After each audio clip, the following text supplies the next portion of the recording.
Hi, everyone, and welcome to this week's Friday 15, which happens every Friday at 12 p.m. Central Time, where we answer your industry questions. Great news, Steph Lee is going to be back next week, so please make sure to tune in next week for Steph Lee. And also, if you have not subscribed to our channel, please make sure to do so. So our first question comes from Nathan. Hi, Steph and Har crew. I've spent the last few years setting up a crowdfunding entity. One of the items I am trying to solve is for an easy way to allow members to book and have their agreed discounts flow through automatically to the bookings. We are specifically just looking at hotel bookings, not airline or cruises. While wading through the process, was thinking a solution may be structuring the company along the lines of a travel agency. So the website could effectively become a travel agency, but the intent to flow the savings through to the members. I may be way off track, but reading your site, thought it would be a great resource. Yes, no, or maybe. Congratulations on your site, by the way. Well written and very clear. Cheers, Nathan. So Nathan, this is a really interesting question. So you already are booking hotels. Clearly you have established relationships and you're selling particular hotel brands for your clients through your crowdfunding entity. So you could stay doing what you were doing because clearly that is working for you, or also you could set up a separate entity, a travel agency that you could funnel all of that business through if you wanted to as well. So I'm going to give you some ideas of what you should look for moving forward and how to start a travel agency. So first and foremost is kind of choosing the business structure that you want. So whether you want to be a sole proprietor, you want to have a partnership or an LLC. Keep in mind, as your business evolves, your business model can change as well, going from a sole proprietor to an LLC, and an LLC will give you more personal liability protection. So just keep that in mind that as your business changes and evolves, also your business structure could change and evolve as well. So next step is creating a travel agency business plan. This is a must for getting started, especially if you are applying for a business loan. So take a look at our travel agency business plan template. So Steph Lee put together this business plan template for you. This is a great way for you to be able to think through all the different areas of your business and getting prepared and putting this plan together. So really, a successful business plan walks you through the intricacies and zeroes in on things that are industry specific. So I'm going to put a link into the comment for you on our travel agency business plan template. So it already has some pre-filled information in there just to kind of give you an idea as you're going through it, what you need to do. But there is one on our site as well, just a template that does not have that you can go ahead and utilize. So make sure that you kind of walk through the process. It might be a little bit tedious to do, but at the end of the day, it's really going to benefit you if you do go ahead and put the business plan onto the template. So next thing is to make sure you register your company with the state. This is an important step as you are going to eventually need proof when you're getting a business bank loan. So keep that in mind. And also know that the Small Business Administration website shows how to register your company's name by state. And if you are an LLC, the Small Business Administration also has a state-by-state guide on how to register your LLC. So keep that in mind. Next would be setting up your travel agency financials. Make sure to separate your business from your personal account.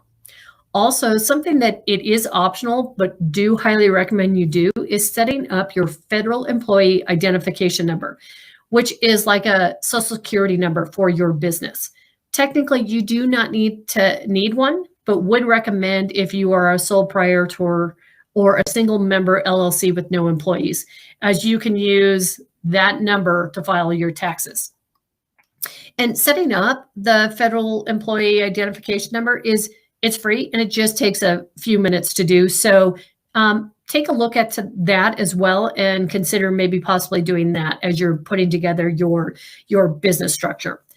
Next, choosing a niche. So clearly you already have something that you are doing. You are specifically working with hotels and booking hotels. So that one you already have done. And, eventually over time, maybe your model does move on to things like booking airlines, things like that for your clients as well. So, and then next is honestly picking your travel agency or business name.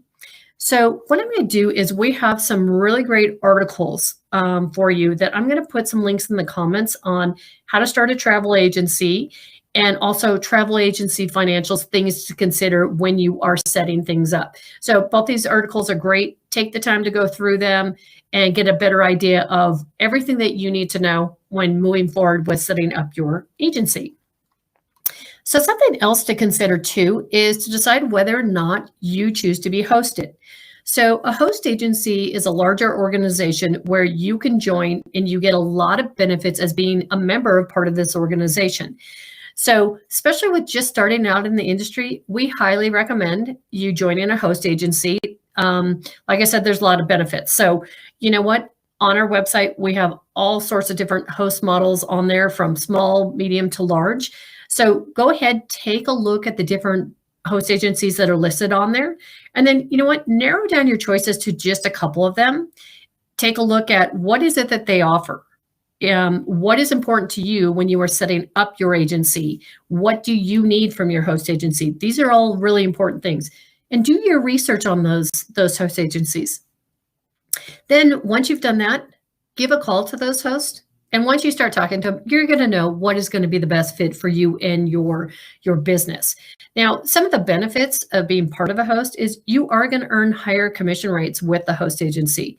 You can also utilize the host accreditation numbers, such as the CLIA number, which is the Cruise Line International Association's number, or also the IATN number. So these things are all important as well. And then also you're going to have the ability to network with tons of different suppliers. So host agencies have hundreds of preferred supplier relationships that they have already negotiated strong relationships with them and higher commission levels. And especially for you in the host, working with hotels, there are going to be a lot of partners out there from boutique to luxury to large brands for you to utilize. So that might be something else for you to consider as well. So, and what I'm going to do is I'm going to put a link in the comment for you on how to choose to host agency. So whether you decide to do it at the beginning or somewhere in the process of setting up your agency, definitely something I would highly recommend you take a look at as well. So real quickly, I'm going to just do a quick screen share here because I just wanted to show you on our website. Okay. So when you go to our website, if you are looking for a host agency, you can just on the main page, just go ahead and you can kind of narrow this down. So you just go to host agency, click go. And then you can actually, depending on, you can narrow down your choices from host agencies, depending on, if you're new or you're experienced and who they take. So if you wanted to start with beginner agents, you just go ahead and hit that. And it's going to filter all the different host agencies that are available that do take on new agents. And as you can see, as you go down, there are a lot. I mean, there's so many, it just keeps going and going and going. So take your time when you're going through those and just taking a look at what is the best host for me. Also, while we're on here, I just wanted to show you another resource is our 7-day setup program.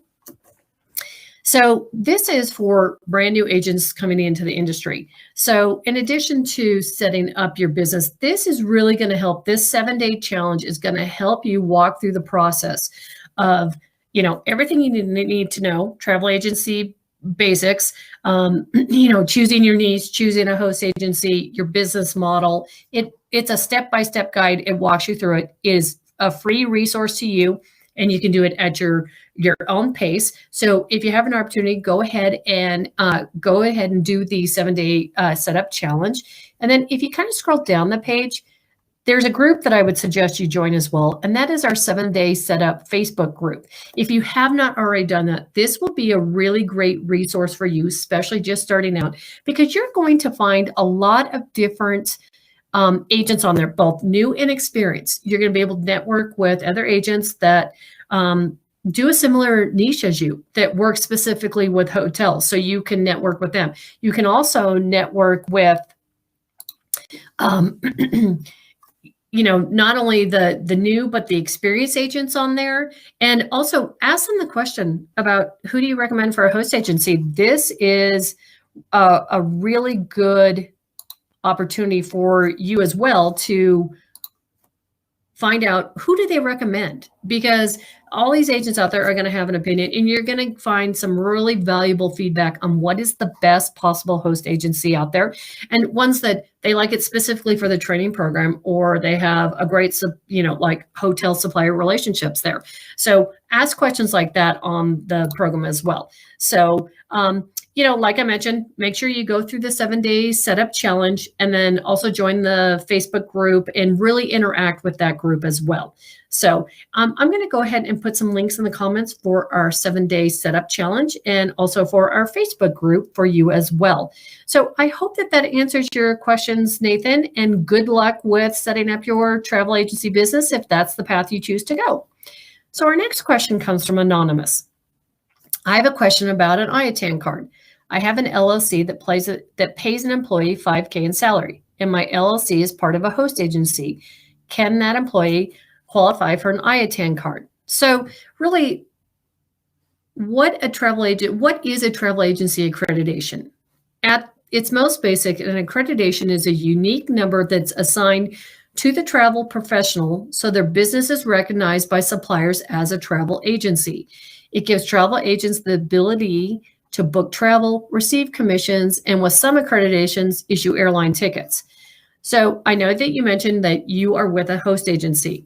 So I just want to make sure that as a member of a host agency, you realize that you can utilize their IATA or IATAN accreditation number. So this would be something to go back to your host agency to and follow up with them, ask the question, about the accreditation. What do you get as a member? What accreditation numbers do you get to use? Because in all honesty, there is one accreditation number that all of the members of the host do utilize.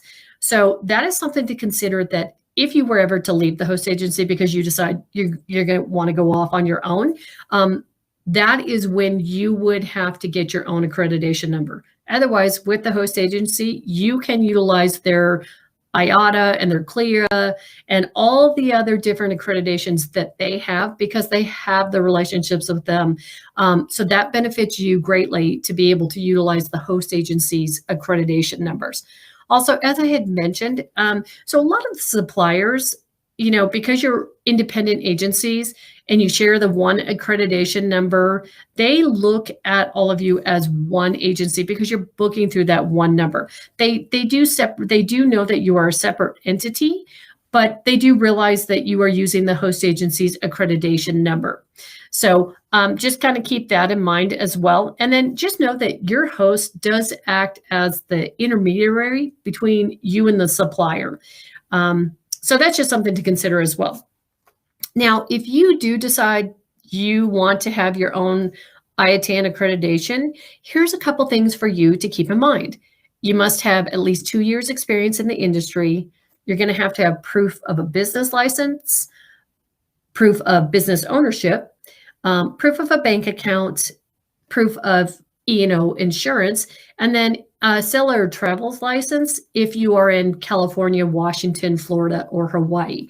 So make sure to take a look on our website. We do have a travel agency accreditation comparison chart that walks you through all the different accreditation options out there, from ARC to IATAN to IATA to CLIA. So make sure you take a look at that comparison chart and get a feel for all the different accreditations and figure out what is going to be best for you. It's also could be based off of what you were selling as well. So what I'm going to do is I'm going to go ahead and put a link into the comment about travel agency accreditations and what options are available to you. Plus, I'm also going to put a link to IATA's website as well for you if you want to go ahead and take a look at their site. So thank you so much for your question. I hope that we have answered that for you. And if you guys have any other questions, feel free at any time to reach out to us at hostagencyreviews.com/Friday15, and we are more than happy to answer your industry questions. We do appreciate you joining us today, and just make sure to join us next week at 12 p.m. Central Time for our next Friday 15 episode. And the great news is Stephanie is going to be back in-house, so look forward to having her back on Friday 15 as well. So once again, thank you for joining us, and have a great weekend, everybody. Bye.